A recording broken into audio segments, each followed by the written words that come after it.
টার্কির এক্সপেরিয়েন্সটা আসলে আমাকে শিখিয়েছে কিভাবে একা একা সবকিছু ডিল করতে হয়, কিভাবে প্রবলেমসগুলো ফিক্স করতে হয়, কারণ সেখানে আমার আসলে সবকিছু ম্যানেজ করে দেওয়ার মতো কেউ ছিল না।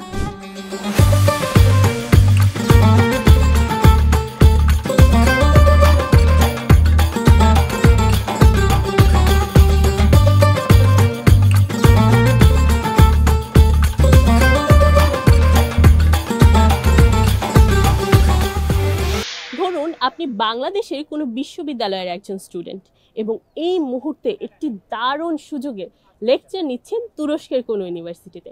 সেখানকার লোকাল এবং ইন্টারন্যাশনাল ফ্রেন্ডদের সাথে একটি সেমিস্টার এক্সচেঞ্জ করার সুযোগ পাচ্ছেন আপনি, এবং সাথে সেখানকার ডাইভার্স কালচার, সংস্কৃতি এবং ঐতিহ্য, প্রাকৃতিক সৌন্দর্য উপভোগ করতে পারছেন। কি স্বপ্নের মতো মনে হচ্ছে? আপনার এবং আমার কাছে স্বপ্নের মতো মনে হলেও আজ ক্যাম্পাস টিভির পর্দায় যিনি এসেছেন তিনি এই কল্পনাটিকে বাস্তবে এক্সপেরিয়েন্স করে এসেছেন, এবং সেটি সম্ভব হয়েছে ইরাসমাস প্লাস এক্সচেঞ্জ প্রোগ্রামের জন্য।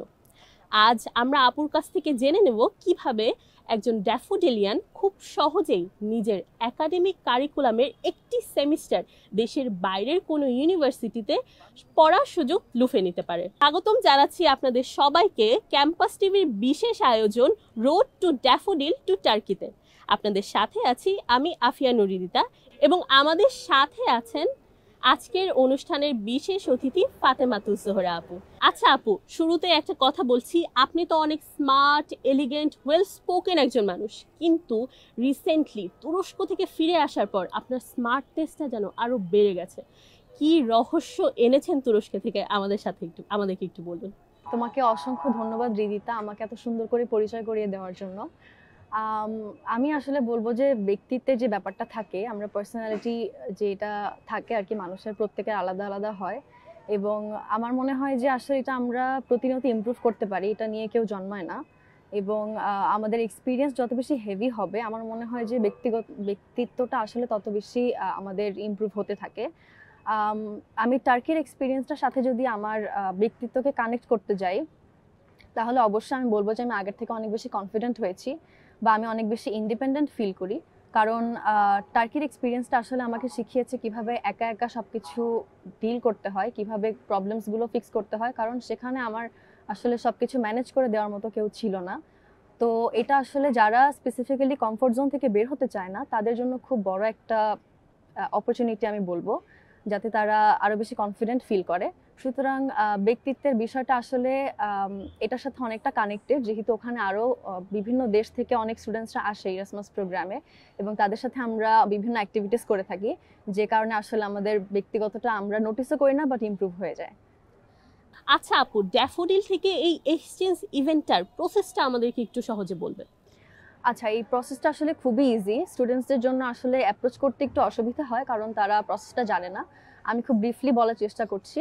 আমাদের ড্যাফোডিলে আসলে ইন্টারন্যাশনাল অ্যাফেয়ার্স যে থাকে, সেই সেগমেন্টটা আসলে এই ধরনের ইরাসমাস প্রোগ্রামসগুলো ডিল করে থাকে। তাদের একটা ফেসবুক পেজ আছে, এবং তারা প্রতিনিয়ত হচ্ছে ইমেইলের থ্রুতে আমাদেরকে স্কলারশিপ অফার্সগুলি দিয়ে থাকে। সেখানে ক্রাইটেরিয়া সহ অন্যান্য জিনিস যা যা দরকার হবে, রিকোয়ারমেন্টস এবং ডিপার্টমেন্ট সহ, এবং যারা বিভিন্ন কান্ট্রিতে যেই কান্ট্রিটা প্রেফার করে, সেখান থেকে অফার্সগুলো থেকে তারা তাদের পছন্দ মতো কান্ট্রি চুজ করতে পারবে এবং তাদের ডিপার্টমেন্ট চুজ করতে পারবে। তো সেটা চুজ করার পরে তারা অ্যাপ্লাই করবে। তাদেরকে একটা সিম্পল একটা ফর্ম ফিল আপ করতে হবে, এবং ফর্মটা ফিল আপ করার পরে তারা যদি তাদের সিলেক্টেড হয়, আমি যেমন আমার ক্ষেত্রে আমার স্পেন এবং টার্কি, আমি দুইটা দেশের ক্ষেত্রে অ্যাপ্লাই করেছিলাম। তো আমাকে সিলেক্ট করা হয় এবং শর্টলিস্টেড করা হয়। শর্টলিস্টেড করার পরে আমাকে ইন্টারভিউর জন্য ডাকা হয়, এবং ইন্টারভিউর পর আসলে আমি ফাইনাল কনফার্মেশনটা পাই যে আমি সিলেক্টেড হয়েছি, এবং এরপর আসলে ইন্টারন্যাশনাল অ্যাফেয়ার্সে আমাদেরকে গাইড করে দেয় যে কীভাবে আমরা ভিসার জন্য অ্যাপ্লাই করবো, আমরা ডকুমেন্টসগুলো আসলে কীভাবে প্রিপেয়ার করব। বাংলাদেশ থেকে যেহেতু ভিসার ব্যাপারটা একটু ক্রিটিক্যাল থাকে অন্যান্য দেশে অ্যাক্সেস পাওয়ার ক্ষেত্রে, সুতরাং অনেক ধরনের ডকুমেন্টস আমাদের দরকার হয়। সেক্ষেত্রে হচ্ছে শুধুমাত্র ইন্টারভিউ প্রসেসটা পর্যন্ত স্টুডেন্টসদেরকে একটু প্রিপেয়ার থাকতে হবে, যাতে তারা বেসিক প্রিপারেশন নিয়ে যায়। সো প্রথমত আমি যেটা বললাম যে ফেসবুক পেজে চোখ রাখা, ইমেইলসে চোখ রাখা, এবং অ্যাপ্লাই করা পছন্দ মতো কান্ট্রিতে, এবং শুধুমাত্র তারা শর্টলিস্টেড হলে পরে তাদের একটা ইন্টারভিউ নেওয়া হবে। ইন্টারভিউর পরে তাদের কনফার্মেশনটা চলে আসলে তারপর তারা ভিসার জন্য প্রিপারেশন নেবে, এবং 1 মাসের মধ্যে সবকিছু প্রিপেয়ার হয়ে যায়। আচ্ছা আপু, এই সুন্দর বৃষ্টিময় পরিবেশে চলুন বাকি কথা কফি খেতে খেতে বলি। শিওর। আচ্ছা আপু, কেমন লাগছে বৃষ্টির দিনের এই সুন্দর ক্যাম্পাস? যেহেতু আপনার অনেক দিনের এক্সপিরিয়েন্স রয়েছে, চিরচেনা এই ক্যাম্পাসকে মিস করবেন কতটা? সত্যি বলতে এরকম পরিবেশে আসলে কখনো কোনো ইন্টারভিউ হয়নি আমার, আসলে প্রথমবার। আর বৃষ্টির সঙ্গে কফি এবং সেখানে একটা কনভারসেশন, আসলে আমার কাছে মনে হয় যে এটা পারফেক্ট কম্বিনেশন। আমারও আসলে অসম্ভব ভালো লাগছে আপনার সাথে কথা বলে। আচ্ছা তাহলে আমরা back to our exchange program কোয়েশ্চেনে চলে যাই। শুরুতে যখন জানতে পারলেন যে আপনি এক্সচেঞ্জ প্রোগ্রামে তুরস্কের মতো একটি দেশে যাচ্ছেন, তখন আপনার অনুভূতি কেমন ছিল?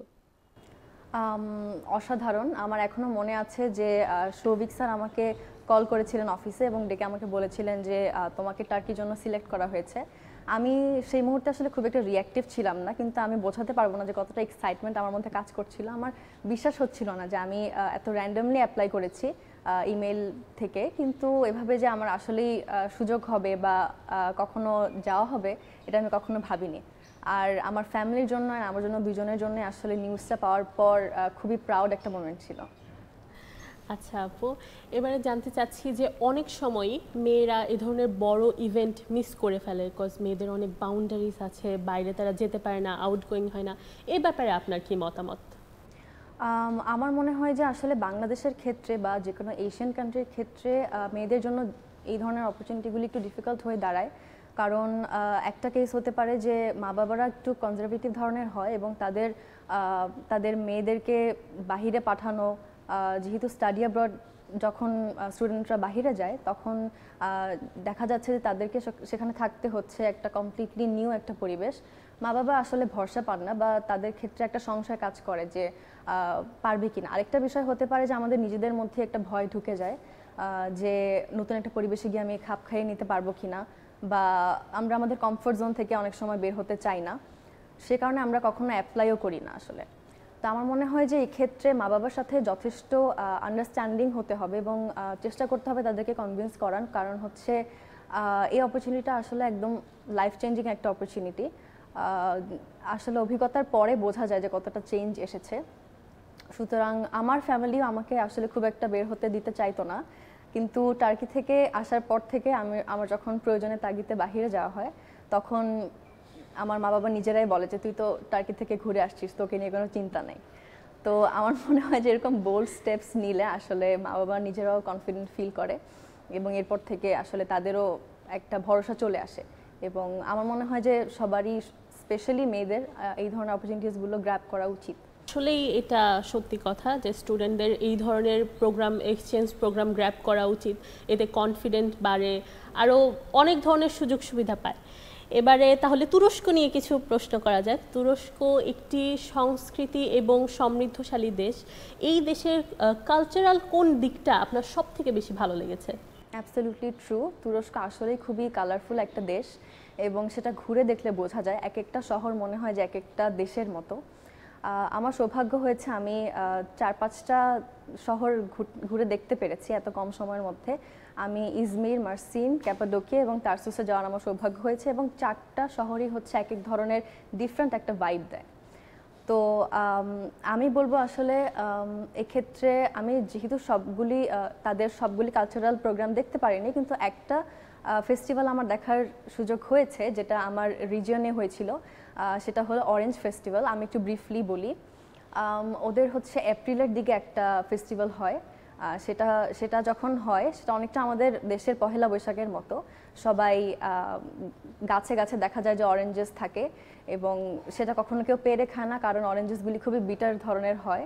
তারা সেটাকে জ্যাম বানিয়ে খায়, কিন্তু তাদের ফেস্টিভ্যালটা খুবই ভাইব্রেন্ট। তারা র্যালি বের করে এবং তারা ট্রেডিশনাল মিউজিক প্লে করে, অরেঞ্জ থিমে ড্রেসেস পরে এবং তারা পুরো শহরটাকে অরেঞ্জ থিমে সাজিয়ে ফেলে এবং তাদের স্ট্রিট ফুডের স্টলস থাকে, ডান্স পারফরমেন্স হয়। আমার একটা বাংলাদেশি ফ্যামিলির সঙ্গে সেখানে যোগাযোগ হয়েছে, তারা আমাকে ঘুরে ঘুরে দেখিয়েছে যেহেতু তারা অনেক বছর ওখানে থেকেছে। তো আমি বলবো যে শুধুমাত্র একটা ফেস্টিভ্যাল দেখে আমার ইচ্ছা করেছিল যে আমি নিজে পার্টিসিপেট করি, এবং তারা খুবই ওয়ার্ম এবং ওয়েলকামিং। তারা নিজেরাই ইনভাইট করে যে আমরা যাতে তাদের সাথে জয়েন করি। সো এই ফেস্টিভ্যালটা মানে লাকিলি আমি এই সেশনটাতে গিয়েছি দেখে আমার এই ফেস্টিভ্যালটা দেখার সুযোগ হয়েছে। আচ্ছা আপু, সত্যি এই ফেস্টিভ্যালের কথা শুনে আমার নিজের এখন তুরস্কে যাওয়ার ইচ্ছা করছে। আচ্ছা আপু, এবারে জানতে চাচ্ছি যে আমরা সাধারণত বলি যে when in Rome you do as Romans do. তো আপনি যখন তুরস্কে ছিলেন, তুরস্কের সাধারণ মানুষের কোন একটি হ্যাবিট আপনার খুব ভালো লেগেছে আপনি এবং সেটা নিজের মধ্যে আনার চেষ্টা করেছেন? আচ্ছা, it's a very good question. শুরুতে আমার কাছে সব কিছু অনেক নতুন মনে হচ্ছিল, কিন্তু স্বভাবতই আসলে প্রত্যেকটা কালচারের কিছু নিজস্ব স্বভাব থাকে। তো টার্কিশ কুইজিন নর্মালি আমরা সবাই খুব চিনি, তবে ওদের প্রতিদিনের লাইফস্টাইলের সাথে আমার খাপ খাইয়ে নিতেই প্রথমে একটু ডিফিকাল্টি হয়েছে, কিন্তু পরে মনে হয়েছে যে ওরাই আমার ফ্যামিলির মতো। তো যেটা আমাকে আয়ত্ত করতে হয়েছে ওদের কালচার থেকে, সেটা হচ্ছে টার্কিশ টি খাওয়াটা। টার্কিশ টি বা টার্কিশ কফি খুবই ফেমাস ওদের, কালচারালি এটা একটা অংশ তাদের, এবং এটা দেখতে খুবই ডিফারেন্ট, তাদের কাপসগুলিও খুব ডিফারেন্ট হয় দেখতে। এবং আমরা যেরকম দুধ চা বানিয়ে খাই, ওদের চা বানানোর প্রসেসটাও খুব ডিফারেন্ট, ওরা হচ্ছে ডাবল বয়লার ইউজ করে। সো এই জিনিসটা আমাকে আয়ত্ত করতে হয়েছে, কারণ আমি ন্যাচারালি একটু চা প্রেমী লোক, আমি চা ছাড়া থাকতে পারি না, কিন্তু সেখানে আসলে দুধ চা যেহেতু অ্যাভেলেবল না, সো দেখা গেছে যে শুরুতে একটু ডিফিকাল্টি হলেও আমাকে ওদের চা খাওয়ার অভ্যাসটা আয়ত্ত করতে হয়েছে সেখানে। এবং ওরা হচ্ছে সারাদিন মানে যে কোনো সময় চা খায়, তো এখন তুর্কিশ চা আমার ফেভারিট। আসলে এই চা প্রেমী মানুষদেরকে যদি আপনি চা দিয়ে দেন তাহলে আর কিছু লাগে না। আপনার কথা শুনে এখন আমারও খেতে মন চাচ্ছে আসলে। আচ্ছা আপু, এবার আপনার কাছে জানতে চাচ্ছি যে আপনার কাছে যদি সুযোগ থাকে যে আপনি আরেকটি দেশে বাইরে যে পড়াশোনা করার সুযোগ পাচ্ছেন, তাহলে আপনি কোন দেশটি চুজ করবেন? টার্কি থেকে আসার পর আসলে আমার মধ্যে বিশাল একটা কনফিডেন্স তৈরি হয়েছে।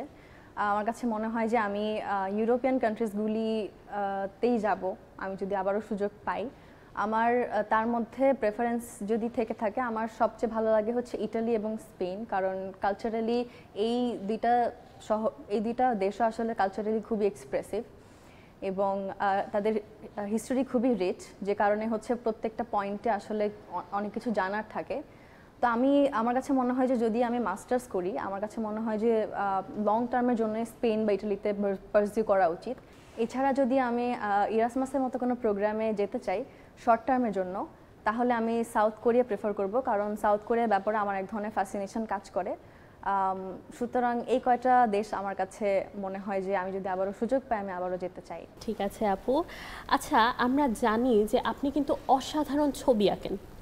তুরস্কে যাওয়ার পর তুরস্কের ঐতিহ্য দেখে, প্রাকৃতিক সৌন্দর্য দেখে কি আপনি কোনো ছবি এঁকেছেন বা ছবি আঁকার আইডিয়া পেয়েছেন? এই ব্যাপারে আমাদেরকে একটু বলুন।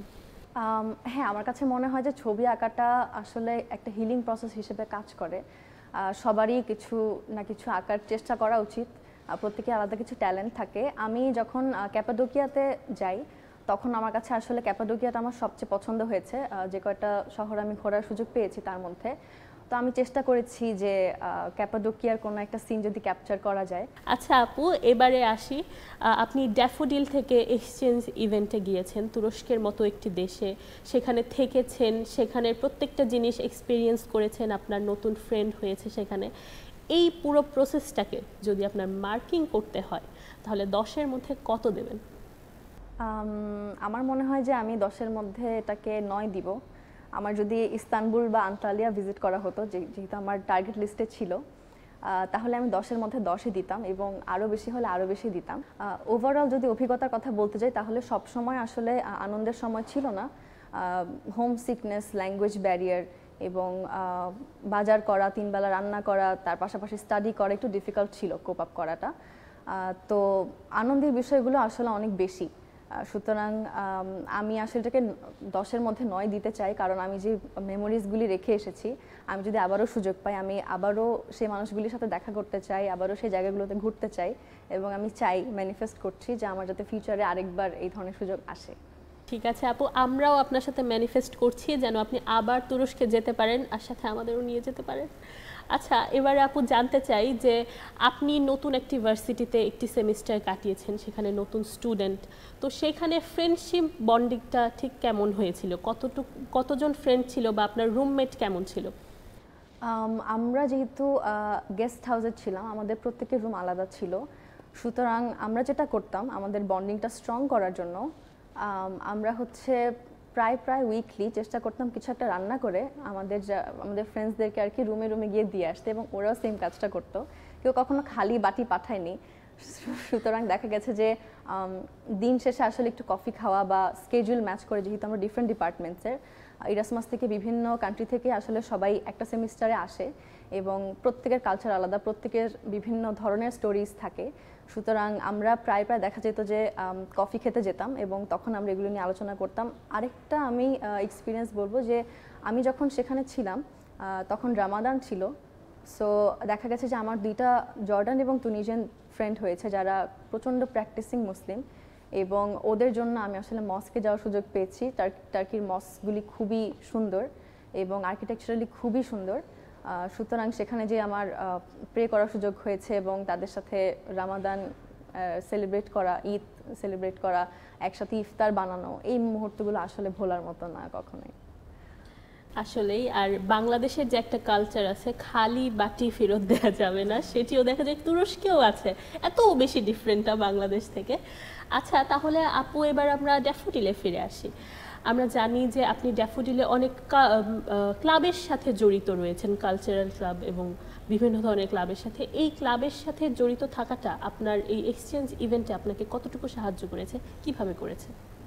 আমাকে আসলে ক্লাবসের সাথে আমি প্রথম জয়েন হই আমার কমিউনিকেশন স্কিলটাকে ডেভেলপ করার জন্য।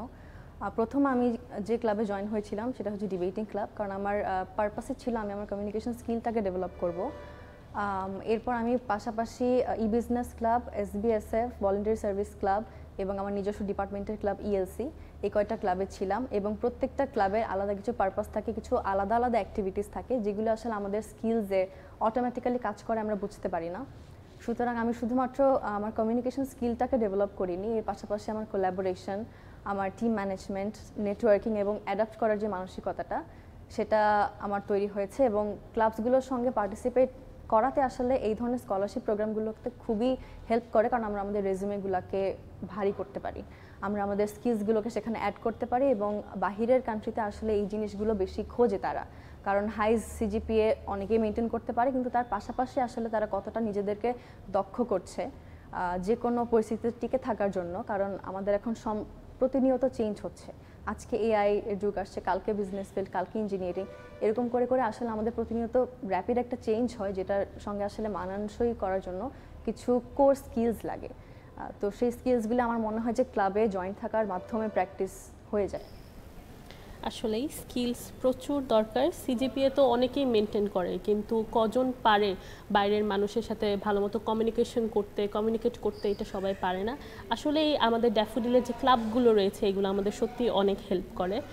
আচ্ছা আপু, নেক্সট লেভেলের যদি কিছু বলি, যে নেক্সটে আপনি কি চিন্তা ভাবনা করছেন, পরবর্তী চিন্তা ভাবনাগুলো আমাদের সাথে একটু শেয়ার করবেন। আমার আসলে এখন আর প্ল্যান করে খুব একটা কাজ করা হয় না। আমি আসলে বর্তমানে কি করছি সেটার উপরে ডিপেন্ড করছে যে ফিউচারে কি হবে। সো সেক্ষেত্রে যদি আমি বলতে চাই, আমি আসলে 2টা জিনিসের জন্য প্রিপারেশন নিচ্ছি। প্রথমত, আমি যদি একাডেমিক সেক্টরে চিন্তা করি, আমি আমার যেহেতু টিচিং এবং রিসার্চ পছন্দ, আমি চেষ্টা করব লেকচারার হওয়ার। আর আমি ইংলিশ ডিপার্টমেন্টে পড়াশোনা করলেও আসলে আমার ঝোঁকটা সবসময় বিজনেস এবং এন্টারপ্রেনারিয়াল কনসেপ্টসের দিকেই ছিল। সুতরাং যদি সেটা পসিবল হয় তাহলে আমার জন্য আসলে বেস্ট হয়। তো আমি আসলে 2টা দিকই বিবেচনা করছি। যখন যেটা আমার জন্য অ্যাপ্রোপ্রিয়েট মনে হয় আমি নিজেকে সেলফ এডুকেট করছি। আমি বিজনেস ফিল্ডে চেষ্টা করবো আমার আইডিয়াসগুলোকে ইমপ্লিমেন্ট করার, তখন যেটা হয়ে যায় আর কি। আচ্ছা আপু, আপনি ড্যাফোডিল ইন্টারন্যাশনাল ইউনিভার্সিটির একজন স্টুডেন্ট, ইংলিশ ডিপার্টমেন্টের স্টুডেন্ট। যদি আমি বলি যে ড্যাফোডিলে পড়ার অভিজ্ঞতাটাকে এক লাইনে বর্ণনা করেন, তাহলে আপনি কি বলবেন? ড্যাফোডিলে পড়ার অভিজ্ঞতা আসলে এক লাইনে বর্ণনা করা কখনোই সম্ভব না, যেহেতু 4 বছরের একটা অভিজ্ঞতা।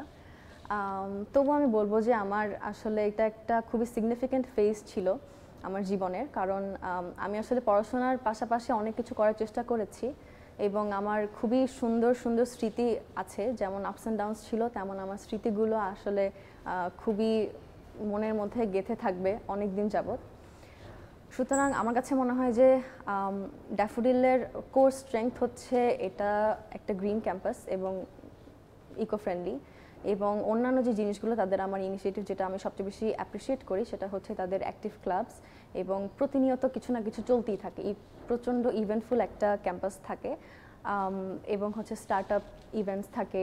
এই জিনিসগুলো আসলে স্টুডেন্টসদেরকে শুধুমাত্র পড়াশোনার মধ্যে ফোকাসড থাকতে ইন্সপায়ার করে না, এর বাইরে গিয়ে আসলে কমফোর্ট জোন থেকে বের হয়ে ডিফারেন্ট কিছু এক্সপ্লোর করার আসলে একটা মোটিভেশন দেয় আমার যেটা মনে হয়। সুতরাং আমি চেঞ্জেসগুলো দেখেছি, আমার মধ্যে সেই স্কিলসগুলো আমি ধারণ করার চেষ্টা করেছি।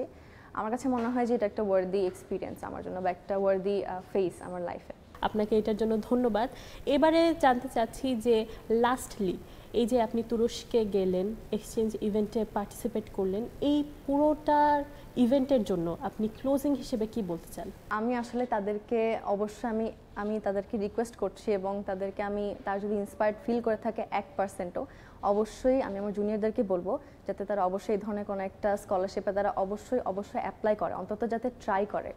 যে আমি সিলেক্টেড হব নাকি হব না সেটা পরের কথা, বাট অ্যাটলিস্ট অ্যাপ্লাই করলে এই ধরনের এক্সপিরিয়েন্স আমার মনে হয় যে অনেক ইম্পর্ট্যান্ট। আর ক্যাম্পাস টিভিকে আমি আসলে অসংখ্য ধন্যবাদ জানাতে চাই যে আমি আমার এক্সপিরিয়েন্সটা শেয়ার করতে পারছি, এবং আমার মনে হয় যে এই ধরনের অভিজ্ঞতাগুলো জানলে আমাদের স্টুডেন্টসদের মধ্যে এক ধরনের কনফিডেন্স আসে যে আমিও একটা অ্যাপ্লাই করে দেখি আমার হচ্ছে কিনা, আমিও যেতে পারবো। So thank you so much. আপু, আপনাকে অসংখ্য ধন্যবাদ। জানি ক্যাম্পাসের শেষ দিনগুলোতে আপনি অসম্ভব ব্যস্ত থাকেন, তবুও আপনার এত সুন্দর জার্নি এবং এক্সপিরিয়েন্স আমাদের সাথে শেয়ার করার জন্য আবারও আপনাকে ধন্যবাদ। আপনাকে অসংখ্য ধন্যবাদ টিভিতা। প্রিয় দর্শক, তবে আপনারা কবে অ্যাপ্লাই করছেন এক্সচেঞ্জ প্রোগ্রামের জন্য? আমি কিন্তু এখন থেকেই প্রস্তুতি নিচ্ছি। আপনারাও প্রস্তুতি নিতে থাকেন এবং চেষ্টা করেন কোনো এক্সচেঞ্জ ইভেন্টের এই সুযোগটাকে লুফে নেওয়ার। পরবর্তীতে আপনাদের সাথে আবার দেখা হবে কোনো একজন সিনিয়র আপুর সাথে, সিনিয়র ভাইয়ার সাথে, তাদের এক্সপিরিয়েন্সের কথা শুনবো। আজকের মতো বিদায় নিচ্ছি, আমি আফিয়া নুরি।